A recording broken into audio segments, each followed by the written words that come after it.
Dr. Mashelkar, President, Pune International Centre, Dr. Vijay Kelkar, Vice President, Shri Haldar, President Policy Perspective Foundation, Shri KM Singh, Vice President PPF, General Patankar, convener of this event, esteemed ladies and gentlemen.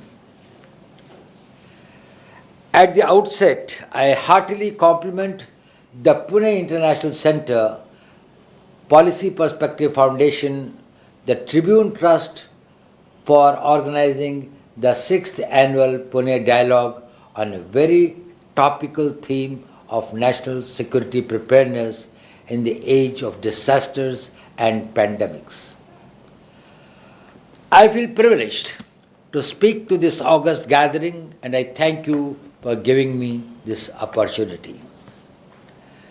Friends, most of you associated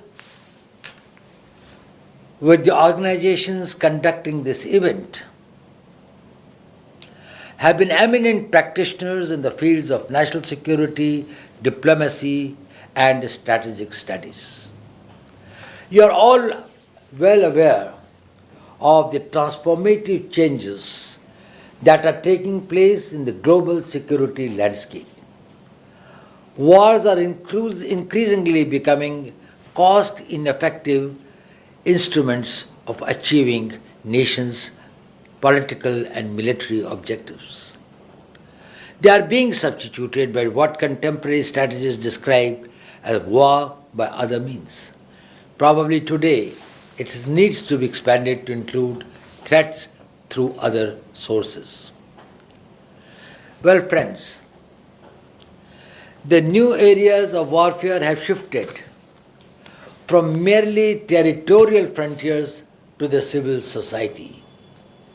The common people, their thinking, their perceptions, their health, their sense of well-being, their perception of their own governments have assumed new importance. This also includes their physical well-being and sense of physical safety and security. Cumulatively, all these elements impact on the will of the nation, which is a vital force of a nation's strength. When the civil society gets degraded, their faith in the governments and its institutions get eroded, then there is always an internal turmoil. The security doctrines of fourth generation warfare are also people-centric rather than territory-centric.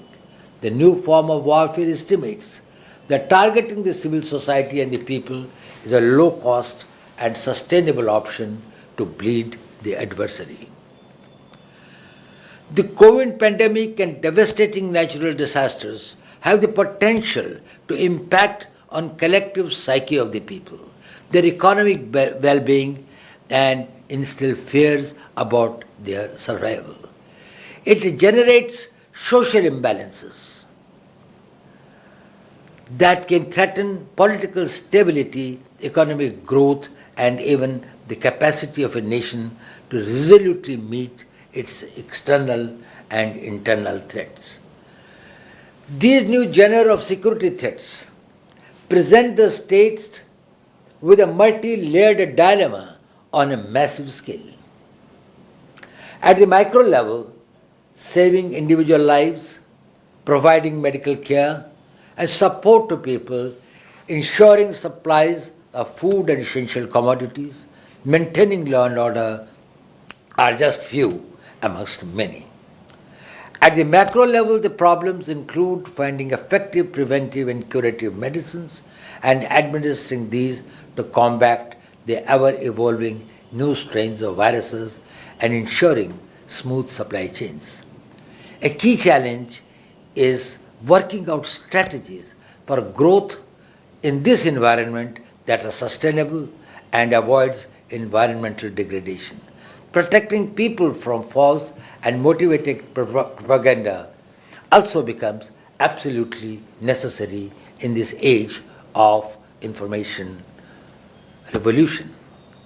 National security planning needs to factor in all these challenges as also strategies to get maximum international cooperation.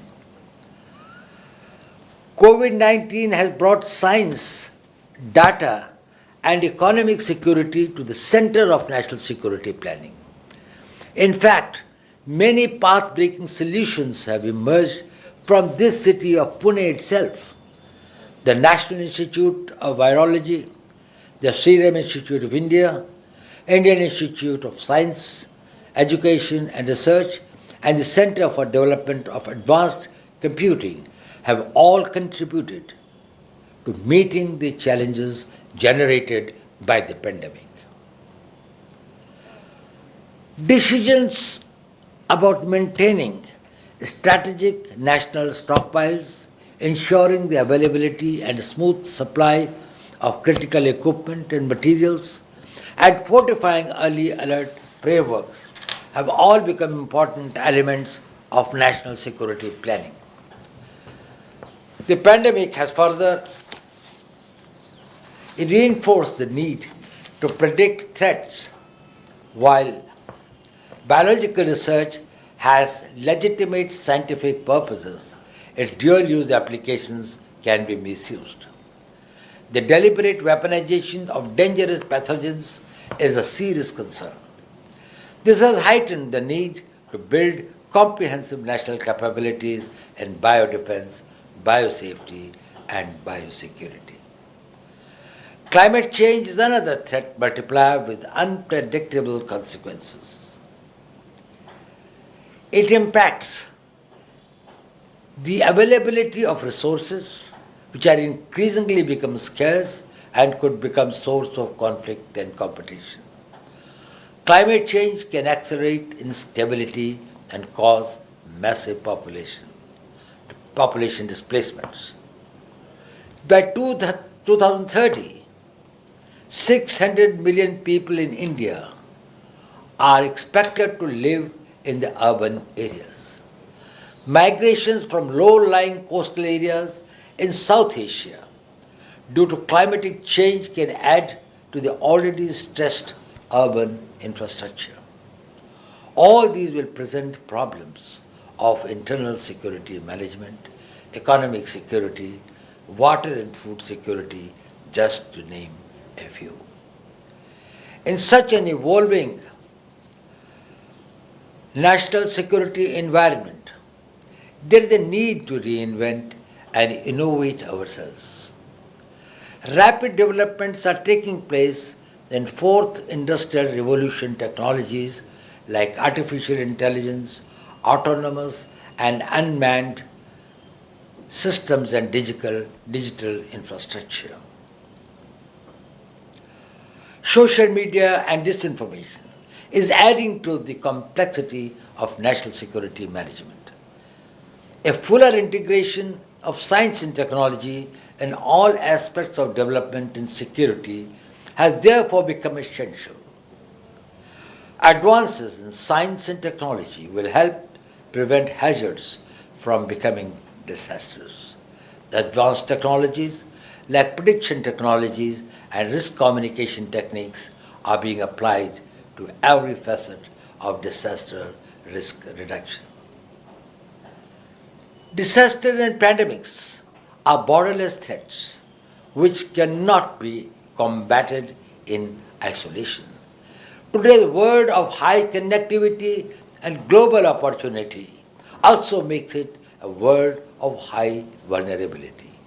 They have to evolve strategies to maximize our gains and minimize our losses. Global and regional coordination is a key factor, for which India has initiated several steps in forums like BIMSTEC, Indian Ocean Rim Association, Shanghai Cooperation Organization, and Quad. Seamless exchange of information and intelligence, sharing of experience and lessons learned, technology transfer and coordination are important for disaster management and mitigation. Well, friends, climate change, environmental degradation, and pollution are realities that threaten our very survival. Businesses and security apparatuses need to focus on disaster resilient infrastructure and preserving natural resources for our future generations. An important climate change summit is coming up in Glasgow in early November. India is committed to meet its climatic goals and has already undertaken several path-breaking measures. Harmony with nature has been a cornerstone of Indian civilization. Preservation of environment while pursuing its ambitious economic goals is the guiding doctrine of the present government's developmental policies. With a population of 1300 million, India's per capita greenhouse gas emission is 2.47 tons of carbon dioxide, as compared to the global average of 6.45 tons of carbon dioxide. This is 60% lower than the global average. We have already met nearly 50% of our commitment to achieve 450 gigawatt of renewable energy capacity by 2030. In addition, we have undertaken a series of measures to decarbonize India's economy. These targets have been widely applauded at global level. At the same time, while India is taking all these steps, it is important for the world to understand that given our size, population, and unique developmental requirements, our commitments cannot be compared with those of the Western world. The most enduring message of COVID-19 pandemic and climate change is that only the well-being of all will ensure the survival of all. Those who have greater resources should expand their embrace so that it touches the lives of maximum people. I would like to conclude by wishing the 6th Pune Dialogue on National Security all the success. I am confident that concrete policy options will emerge at the end of these deliberations. This will provide valuable inputs to policymakers in meeting the challenges posed by disasters and pandemics. Thank you and Jai Hind.